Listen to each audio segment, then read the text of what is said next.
Pinahihiyaan ng Diyos ang mga tao ng higit na nakatataas na pag-iisip kumpara sa iba pang nilalang.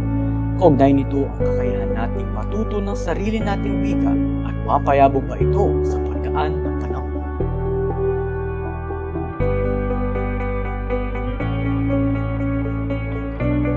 Ito lamang ang mga halimbawa ng kahalagahan ng wika.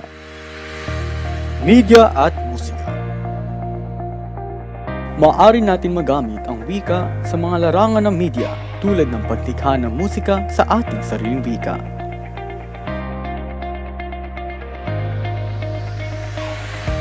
Kahalagahan ng wika sa edukasyon. Mahalaga naman ang wika sa edukasyon sapagkat sa pamamagitan ng wika, napapalawak natin ang ating kaalaman. Sa pag-aaral natin ng wikang Ingles at Filipino, mas nalilinang pa natin ang ating angking galing sa pag-intindi at wastong paggamit ng wika.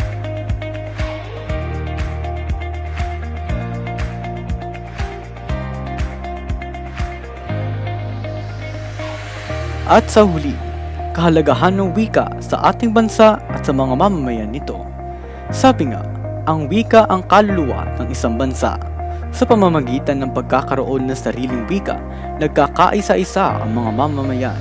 Sa pamamagitan ng wika ay nagkakaroon ng pagkakaisa ang bawat isa na nagiging daan upang makamit natin ang kaunlaran. Gayunpaman, dapat tayong magpasalamat sa Poong May Kapal sapagkat nabiyayaan tayo ng kaalaman na makaintindi ng wika. At bilang isang Pilipino, dapat din natin pahalagahan ang ating sariling wika at ipagmalaki ito sa buong mundo. Sabi nga ni Gato Rizal, ang hindi magmahal sa sariling wika ay mas masahol pa sa mabahong isda.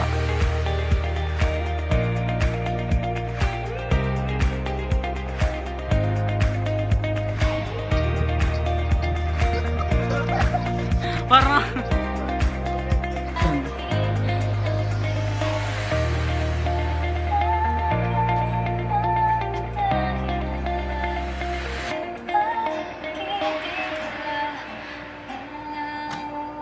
umalis ka muna. Okay, 1, 2, 3, action. Oh, pause sa camera.